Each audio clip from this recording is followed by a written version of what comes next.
It's time for today's travel and cruise industry news. With the latest from travel and cruises around the world, here's your host, Chillie Falls.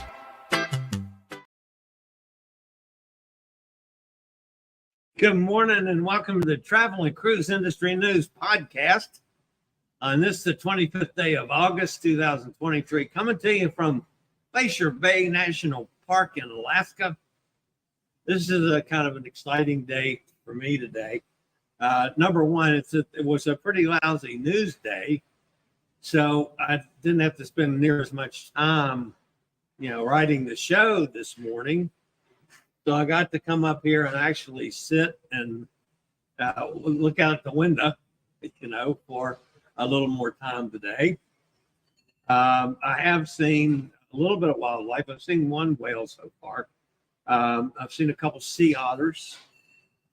I saw what I'm reasonably sure we went around the little point back, I don't know, some miles ago. I'm pretty sure there was a moose drinking. So it looked like it at least. We should get into more whales this afternoon. So we're getting into some good whaling waters. So that's kind of exciting.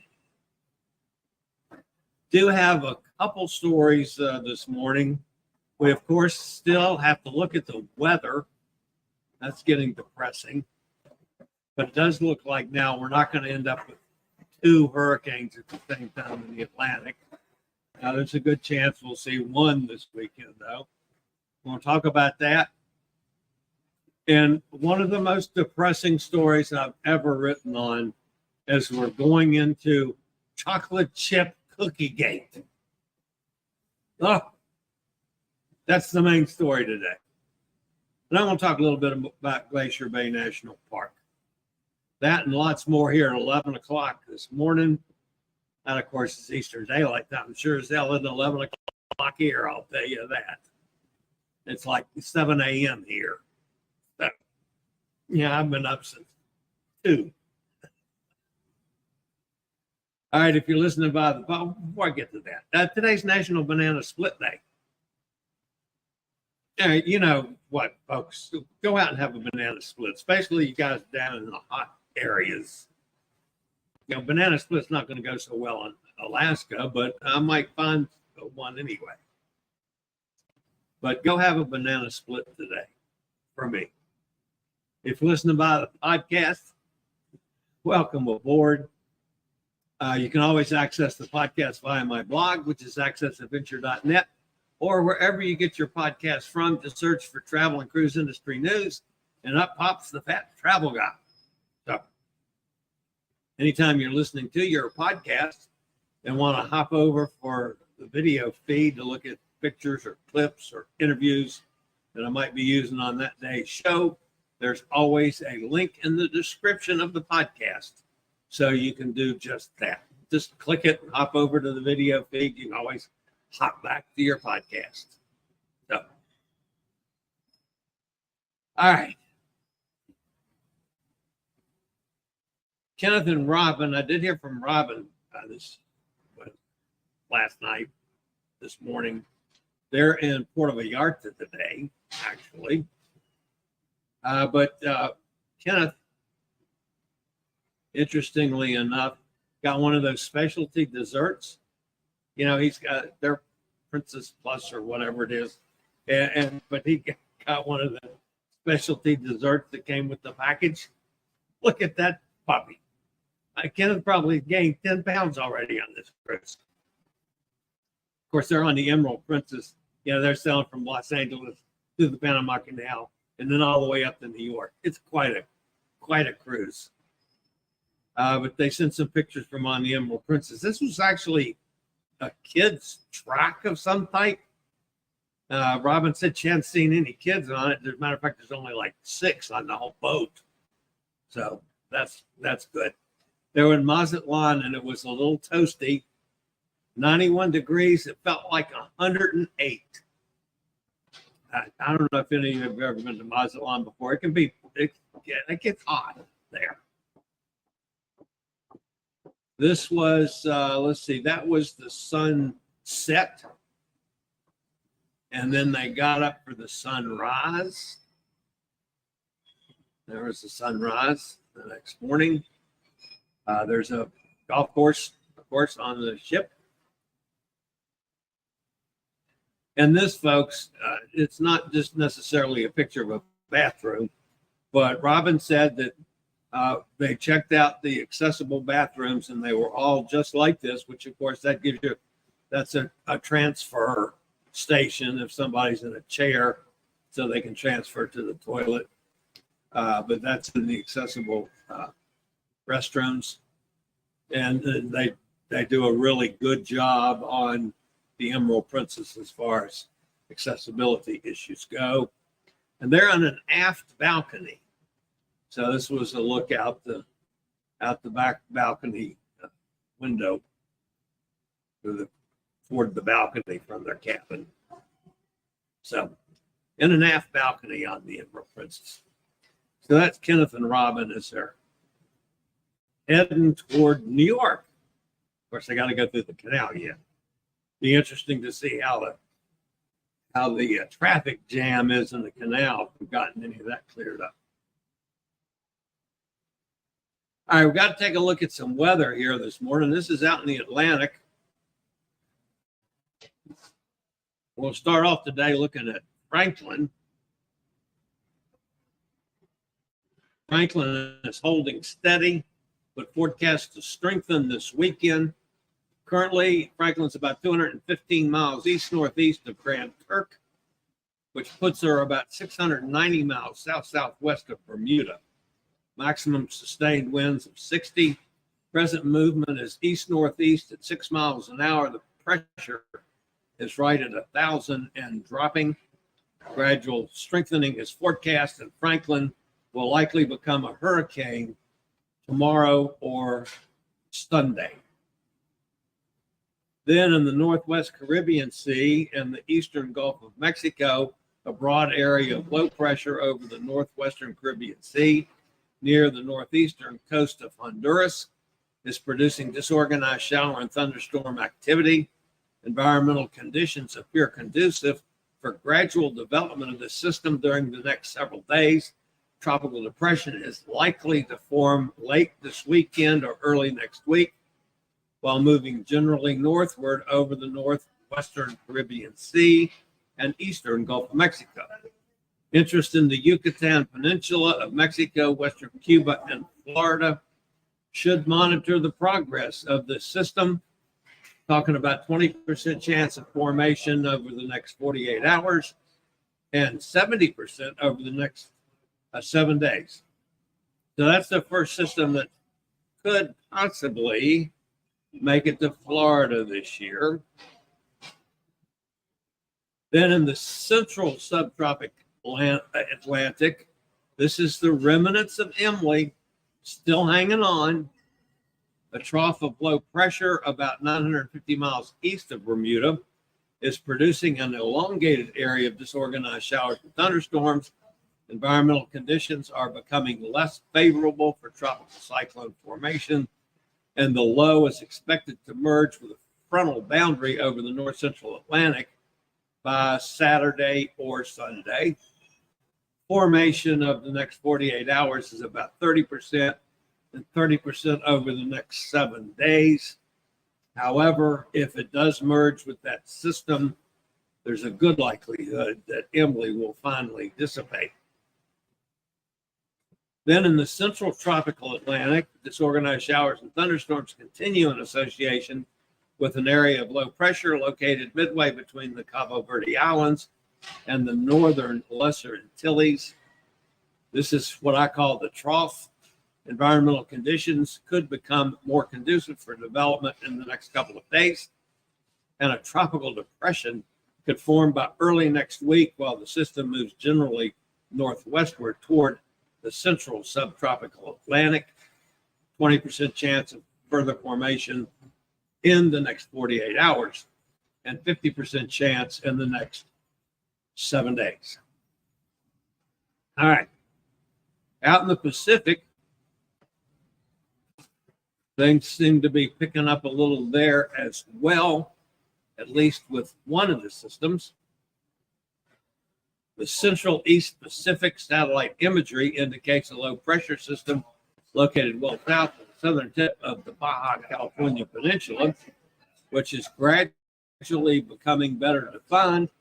The system continues to produce some showers and thunderstorms, and environmental conditions are expected to become more favorable for additional development of this system during the next day or two. A tropical depression is likely to form by Saturday or Saturday night. While the system moves west-northwestward at 10 to 15 miles an hour over the central portion of the tropical eastern Pacific, 70% chance for further formation in the next 48 hours and 80% chance over the next 7 days.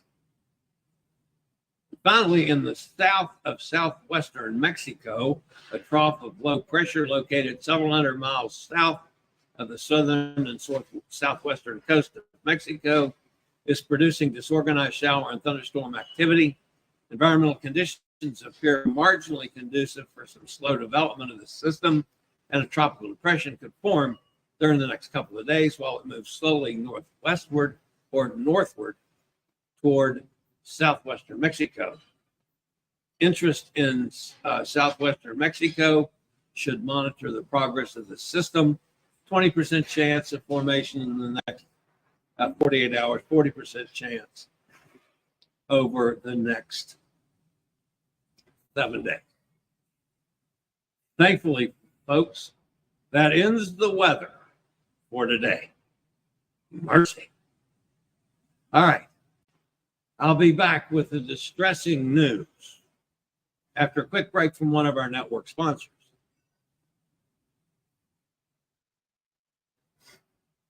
All right, folks, we've just gotten over Pizzagate. That's when Royal Caribbean, there was all these rumors and innuendos that they were going to start charging for pizza, and everybody just raised holy hell with Royal Caribbean. And finally, the CEO comes on and says, time out. No more business about charging for pizza. So what happens? Celebrity is charging for chocolate chip cookies. That's awful. Not only are they charging for chocolate chip cookies, they're charging $2 plus a 20% gratuity. So the cookies cost $2.40. They come nuts. That's what's happening on the Celebrity Equinox. And some of our bald eagle cruisers discovered this and started complaining about it. And it's just days after the tremendous uproar over the pizza business that now we have chocolate chip Cookiegate. So guests aboard Celebrity Cruises Solstice class Celebrity Equinox have reported a new $2 charge for chocolate chip cookies with a 20% gratuity added, making the sweet treat $2.40. This may not seem like a tremendous expense, but it's the principle of the new charge that is enraging cruise guests. Signage advertising the cookies reads, "Treat yourself to our warm, handcrafted celebrity chocolate chip cookie," with the fee detailed underneath. It's awful, Celebrity. What are you, nuts? Charging for chocolate chip cookies? So what happens if the chocolate chip cookies gets cold? Then they send it down to the buffet and you got old chocolate chip cookies down there? I don't understand. That's the news story today, folks. They're charging for chocolate chip cookies. I bet you this doesn't last long. I bet they're going to come back on with this thing that says, "Oops, timeout. That was a mistake." I mean, what's next to nitpick us to death on charges? Are they going to start charging for bread baskets at the dining table? Or maybe charge for poolside towels? Put a meter on self-serve ice cream? Charge you for ice buckets in the room? How about admission to the evening show? I don't know. What's next with some of these cruise lines? The chocolate chip cookies. That's awful. All right, and on the serious side of it, folks, that's it for the news. A little weather and chocolate chip cookies. How's that for a simple day? All right, so I was going to talk a little bit about Glacier Bay. Oh, man, there's some snow. See, there is, even though the weather's nice. Let's see if I can get you a shot of that. We're just passing some mountains. That's that white stuff up there. So, anyway, I'll get the camera back down here without screwing up the picture. All right, we're in Glacier Bay National Park. One of the cool things this morning about, I was sitting here really at first light, having a couple cups of coffee, because I didn't have to spend near as much time researching and writing stories for today's show. So I did get to witness the park rangers boat come alongside the Nordam, and they unloaded some park rangers, which I happened to see them a little bit later. There's 3 park rangers, and they're traveling today with a photographer. But actually this morning, currently, it's, well, let's see if it's, is it, no, it's 7:18. So at 7:30 this morning, there's the park rangers welcome in the crow's nest. And then this is one of the things that Royal Caribbean, I'm not on Royal Caribbean, Holland America does really neat. There'll be a park ranger talking on the, commentating on the ship's camera up front about what they're seeing here in Glacier Bay all day today. And I understand that's going to be broadcast in the rooms and possibly on some of the speakers. But there'll be park rangers literally all over the boat today. The Alaska Geographic Park store is open up in the crow's nest as well.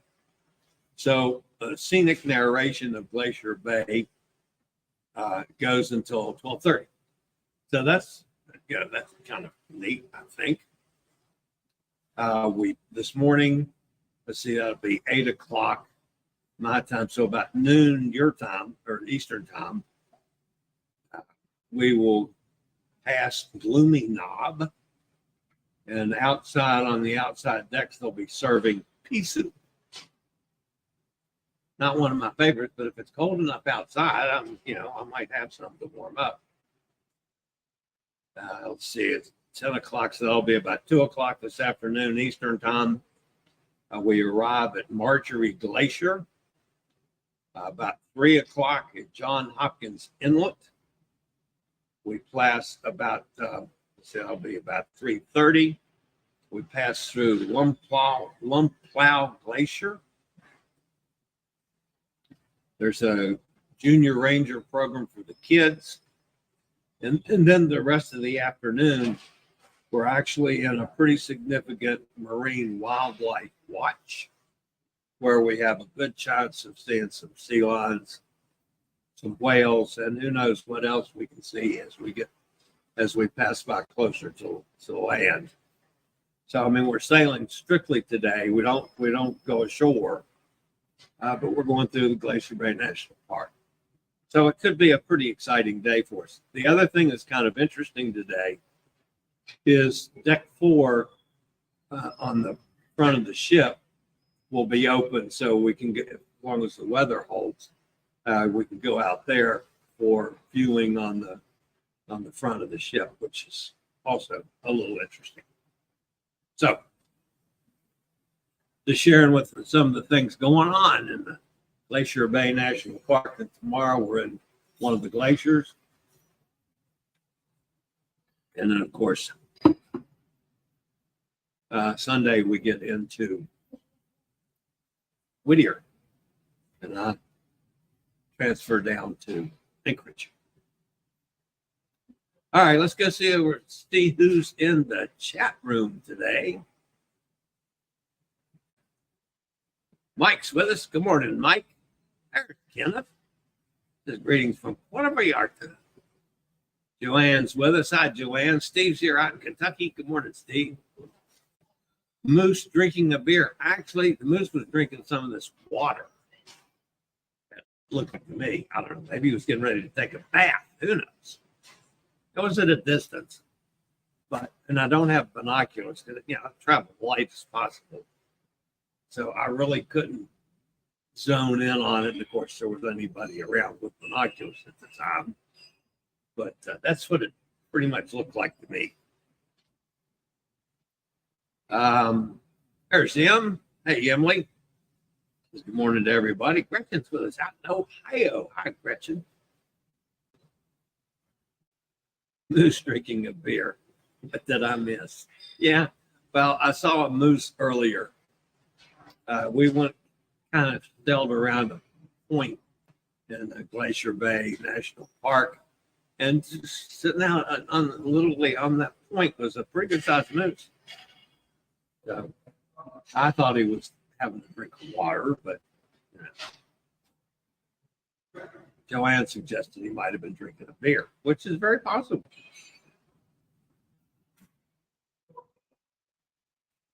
Emily says she missed that too.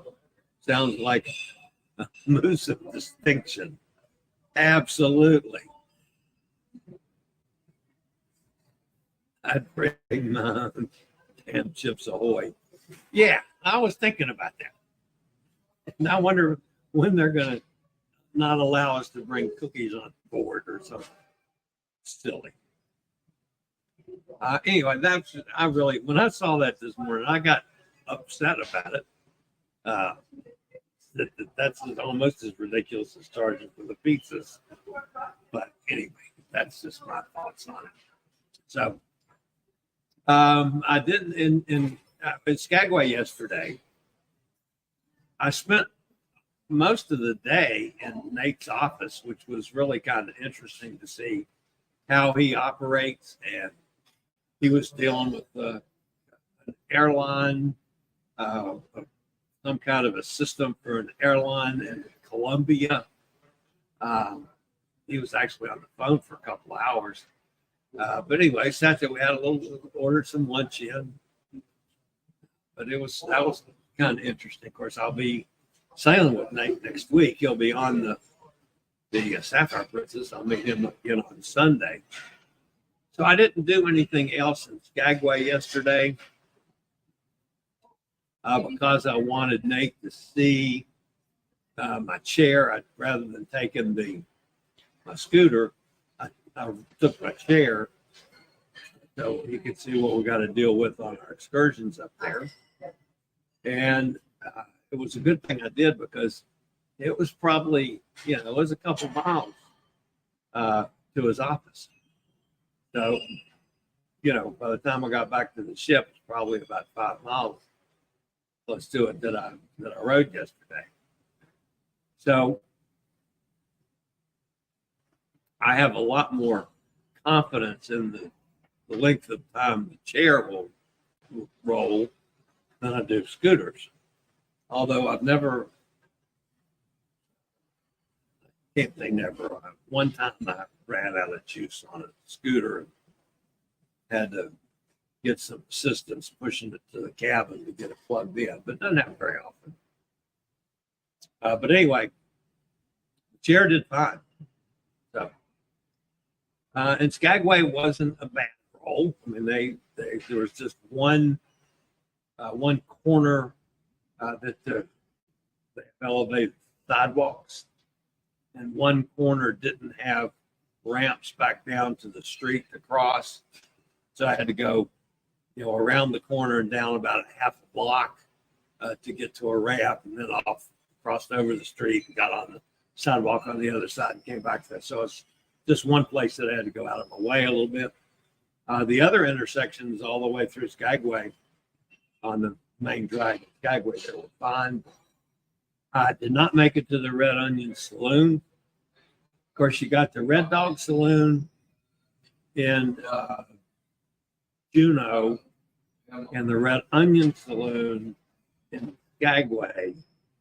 And I think I might have been wrong yesterday when Dennis asked me about duck farts. I think that's in Juneau. I was thinking that was in Ketchikan, but that was at the Red Dog Saloon. And one of the things I haven't written it yet, but one of the posts I'm going to do about that, I got to the Red Dog Saloon and went in, they got the swinging saloon doors, went inside, and there had to be 6 inches of sawdust on the floor. It was so thick. I was afraid to drive the scooter in there, that it would fire up or damage the scooter. So I just turned around and came back. Oh, there's Dennis. Hi, Dennis. So I'm just correcting what I probably said wrong yesterday about the Red Dog and Red Onion. So I didn't go to Red Onion yesterday at Skagway. I was on the other side of the street. And I was tired enough, I wanted to get back to the show. So I did have a lobster dinner last night, which was outstanding. And the appetizer was another fresh salmon chowder. This was totally different, but it was a cream base, just like the salmon chowder I had in, where was that? In Ketchikan? No, that was in Juneau. No, that was in Ketchikan. Ketchikan had the salmon chowder that was just to die for. Then in the main dining room last night, they had salmon chowder, which was equally as good, but a totally different taste. But both were they're a creamy base, not a watery base. But man, that chowder's good. Goodness gracious. So after I had a bowl of chowder, I couldn't have eaten a whole lot more than, of course, I can eat lobster tails no matter how full I am. But the lobster got two nice tails, two about 5-ounce tails. And they were really good. And then had lemon meringue cheesecake for dessert, and it was really good. So I've enjoyed the food so far on the Nordam. It meets all of the normal Holland America expectations. I'm looking forward to today spending some time outside. So I've got a sweater on, obviously. I'll get geared up for being out in the wind a little bit, but do a lot of investigating here, unless it gets to the point that the inside camera, if it's really cold, I can come in and watch it on TV. So, but that's not quite the same. All right, guys, that's going to wrap me up for today. Thankfully, I don't have to get up so early tomorrow, which is nice because I've been getting up at ridiculous times to get ready for the show every day. So I can sleep in a little, which means I'll make it past dinner tonight before I go to bed. At any rate, I'll probably talk to you when I get to Anchorage on Sunday afternoon or evening. And then I'll be in Anchorage 3 days and then go back up to Whittier and get on the Sapphire Princess for the cruise back to Vancouver. So for today, that's going to wrap it up, folks. As always, thanks for being with me. Appreciate it if you hit that thumbs up. And if you haven't subscribed, please consider doing so. Doesn't cost anything. Helps the channel out a lot. And it also, you can hit the bell notification. I'll tell you when I go live or when I post a new video.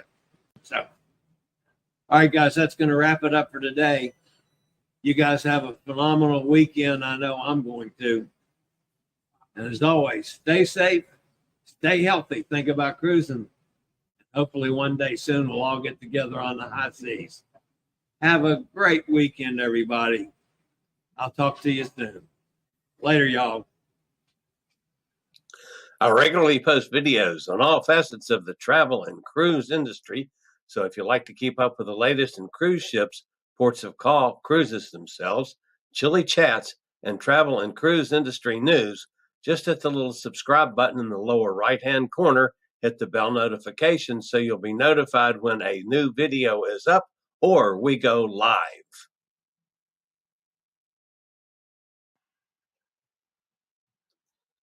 This video was produced by Chillie's Cruises.